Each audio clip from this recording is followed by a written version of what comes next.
Hello, you guys. It is an honor to connect with you again. I titled this video, When Somebody You Care About Pushes You Away.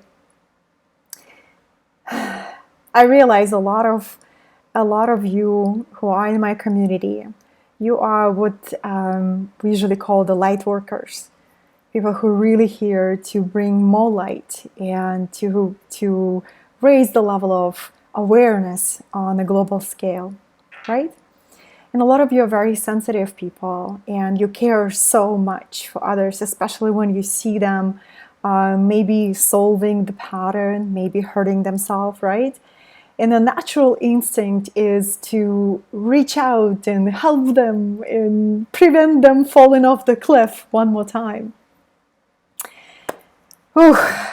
I've wrestled with this so much, when until I understood this really interesting perspective. So I wanted to share with you and also give you like a mental tool that you can experiment with when you find yourself in a situation, you reaching out to somebody, they struggle, you know how to help them, the support that you can offer, but the more you reach out, the more they push back. Have you ever been in that situation? Maybe you have relatives who are going through depression. Maybe you have a client relationship that's going through deep fear. Maybe it's your child. Maybe it's your former partner. Maybe it's your current partner, right? Whatever the people that you care about, they go through this expression of their shadow, right? They're working through some kind of a deep pattern. What I've learned, you guys, is to give them as much space to work it out as possible. And it sounds counterintuitive, right? Because you care about them so much, you want to get closer and maybe help them to process it. But until they are ready to hear and to receive what you have to offer, it only pushes them away even more. And your feelings get hurt, right? It's hard. It's very hard not to get hurt by that, as you're coming from good intentions. So I found this very simple ritual that I do. If I see somebody working through a heavy stuff, right, I give them space. So I kind of cease to interact with them. I let them work it out on their own. But I continue sending them energetic support. And this is available to you as well. It's really simple to do. You can simply, every time you think about a person, a little bit of your energetic presence goes like shoof into their field. It happens like that in an instant. So imagine using that more and more as this powerful burst of frequency you can share with somebody. So when somebody is going through a struggling time, right?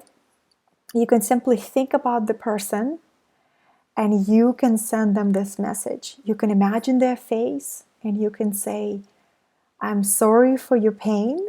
I'm sorry that you are in pain and you don't know how to deal with it. I'm sorry you're in pain and you don't know how to deal with it. And what you're doing, and you can customize the wording. The wording doesn't really, it's just to give you a little bit of kind of a linguistic tool, right? But you can just say simple, whatever that you desire to express, but you're sending that empathetic frequency that builds the bridge of connection between you and that person. Even if it's done telepathically, simply through your mind intention, it creates miracles, you guys. It really does. It really works. So remember this. And you might already know this, then it might be just a review, right? Like a refresher. Every time you think about a person and you imagine them visually, or if you are more of a kinesthetic person, imagine the feeling, that care about them, right? You see them, you feel the energy towards them, and then you send that energetic message. You're loved, you're protected. I'm sorry you're in pain and you don't know how to deal with it. And this applies especially applies when the person that struggles, they not only push you away, but actually they react against you. Have you ever been in those situations? Oh, they're not that pleasant, right?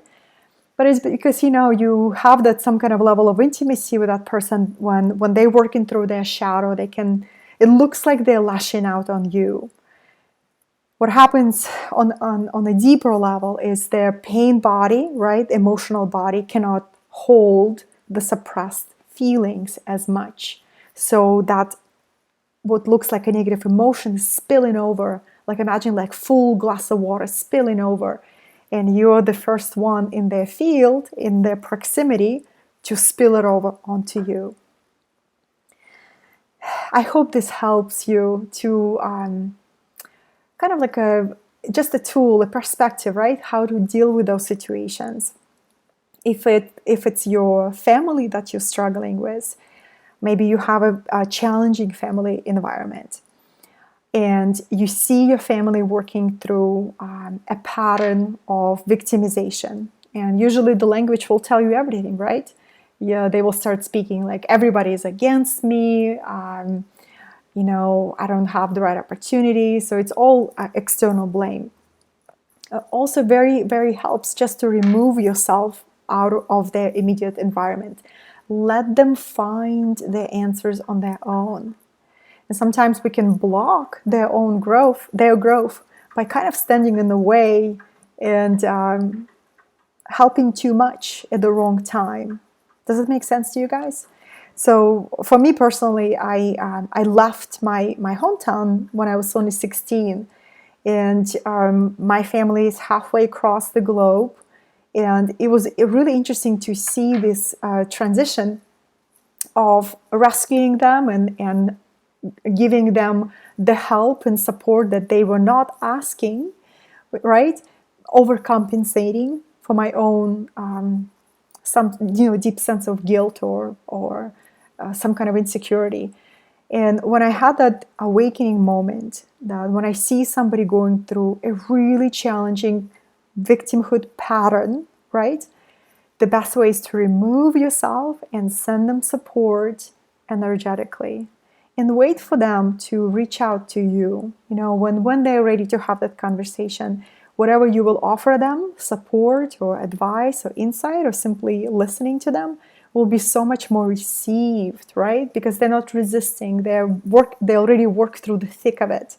And now they're reaching out to you, and they're ready to receive your radiance and your light and your support.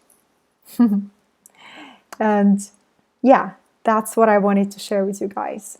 So many opportunities like that was last week when I almost went into this rescue pattern again. And it's a pattern, you work through it, you see it more clearly, you think you got it out and completely overcame this pattern, and then it has a way to humble you again.